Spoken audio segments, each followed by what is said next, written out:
আমি সারা এই বাংলাদেশের কাছে বিচার চাই নাইলে আমি এই রাস্তার ভিতরে আমি চকি ফালাইয়া আমার এই খাট ফালাইয়া আমি এই রাস্তা দিয়ে একটা গাড়ি আমি যাইতে দিব না। এখানে আমি আমার জায়গার মধ্যে আমি জায়গা দখলে রাখবো। 2019 সালে ঢাকা-টাঙ্গাইল মহাসড়কের উন্নয়ন প্রকল্পের জন্য গাজীপুরের শফিপুরে আসমা বেগমের 4% জমির মধ্যে 3.5% অধিগ্রহণ করে সরকার। অধিগ্রহণের পর দ্রুত ক্ষতিপূরণের টাকা পাওয়ার কথা থাকলেও আজও সেই অর্থ পাননি এই নারী। অভিযোগ উঠেছে ভূমি অধিগ্রহণ শাখার সার্ভেয়ার মোহাম্মদ আব্দুস সত্তার তার জমির টাকা আটকে রেখে 5 লাখ টাকা ঘুষ দাবি করছেন। আগেও এই কর্মকর্তা দুদকের মামলায় অভিযোগে অভিযুক্ত হয়েছিলেন এবং জেলও খেটেছেন, কিন্তু কারাগার থেকে বেরিয়ে এসে আবারও একই ধরনের কর্মকাণ্ড চালিয়ে যাচ্ছেন। উপায় না দেখে গত 16 মার্চ জেলা প্রশাসকের কাছে লিখিত অভিযোগ দেন আসমা বেগম। সেখানে তিনি উল্লেখ করেন একই প্রকল্পের অধীনে থাকা অন্যরা আগেই টাকা পেয়েছেন, তবে ঘুষ না দেওয়ার কারণে তার ফাইল আটকে রাখা হয়েছে। এ বিষয়ে বিচার চাইতে গেলে তিনি ভোগান্তির ও অপমানের শিকার হন। সব সমস্যায় আমি সমাধান করে দিচ্ছি। এখন আস্তে আস্তে তার ভূমিকা হলো সে আমার কাছে টাকা চায়, যেমন 5 লক্ষ টাকা দেন আসমা ভাই, আমি আপনার বিলের ব্যবস্থা করে দিতেছি। আজকে গত 4 বছর ধরে তার কাছে পিছিয়ে আমি ঘুরতাছি। 2019 সাল থেকে তার পিছিয়ে আমি ঘুরতাছি।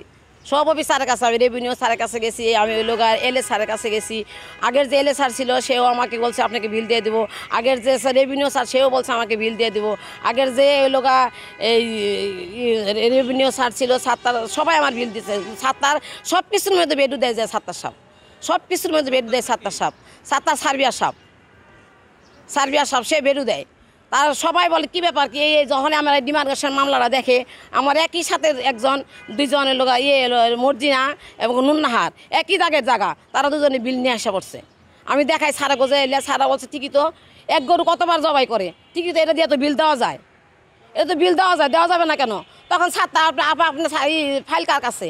স্যার আমার ফাইল হলো সাত্তার সাহেবের কাছে। সাত্তার সাহেব আসেন, স্যার এই বিল দেওয়া যাবে না, এই বিল দিলে বিরাট সমস্যা, এই বিল দেওয়া যাবে না, এই বিল দেওয়ার মতো কোনো ক্ষমতা নেই, এই বিল দেওয়া যাবে না স্যার। তখন কী করবো, আমি কান্দাকাটি করি, এরকম প্রতিদিন যাই আমি গাড়ি ভাড়া দিতে আমার জীবন শেষ। এখন আমার দেওয়ার মতন আর এবিলিটি নাই। এই রেভিনিউ স্যারের কাছে যাই, যাওয়ার পরে উনি আমার সাথে সেই খারাপ বিহেভ করে। বেদব মহিলা, আপনার এই রুমের ভিতরে কখন আসবেন না, এই অফিসে আপনি কখন আসবেন না। আমি সারা এই বাংলাদেশের কাছে বিচার চাই নাইলে আমি এই রাস্তার ভিতরে আমি চকি ফালাইয়া আমার এই খাট ফালাইয়া আমি এই রাস্তা দিয়ে একটা গাড়ি আমি যাইতে দিব না। এখানে আমি আমার জায়গার মধ্যে আমি জায়গা দখলে রাখবো।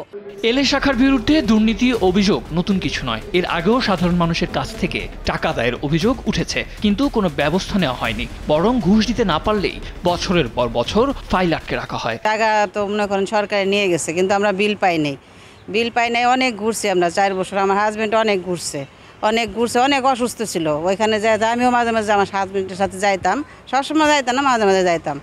অনেক ঘুরছে, পরে আমার হাজব্যান্ড গত বছর মারা গেল। মনে করেন বিল আমরা এখন উঠাইতে পারি নাই। 4 বছর যাবৎ ঘুরতেছি।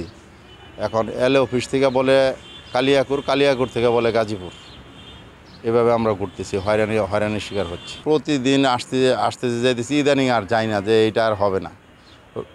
আমাদের এখানে রফিক সাহেব থাকতে বহুত ঘুরাইছে। রফিক সাহেব আমার কাছে 50,000 টাকা নিছে। রফিক ওই সাত্তার সাহেব যেখানে বসতো এইখানে আগে বসছিল। তবে ঘুষ চাওয়া ও নারীকে হয়রানির বিষয়ে কথা বলতে রাজি হননি সার্ভেয়ার মোহাম্মদ আব্দুস সত্তার। তবে গাজীপুরের অতিরিক্ত জেলার প্রশাসক মোহাম্মদ কায়সার খসরু সমস্যার মূল কারণ জানান। বিষয়টা তো আরো গভীর।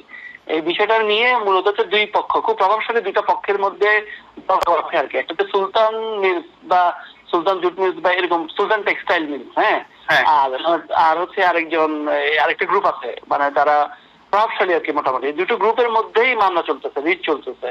চলার ফলে হচ্ছে যে ওই দাগের সম্পত্তি ডিমার্কেশনের ক্ষেত্রে কোর্ট থেকে নাকি স্টে আছে, এই কারণে এসিডেন্ট কাজটা করতে পারতেছে না। গরিব মানুষের অসহায়ত্বকে পুঁজি করে যারা ঘুষ বাণিজ্য চালাচ্ছে তাদের বিরুদ্ধে কঠোর ব্যবস্থা দেখতে চান স্থানীয়রা। নিউজ ডেস্ক, দেশ টিভি।